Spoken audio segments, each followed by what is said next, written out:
Your account as a doctor is password protected with two-factor authentication. As you log in as a doctor, you are directed to Doctor's Dashboard.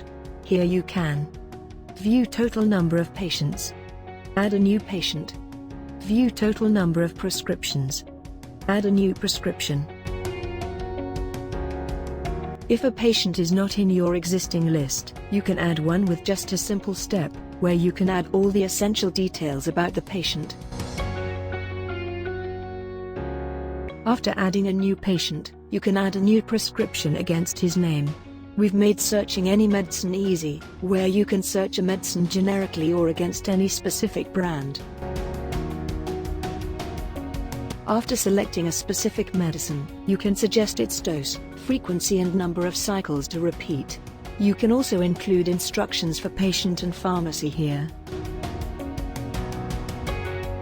Contact us today for further inquiries.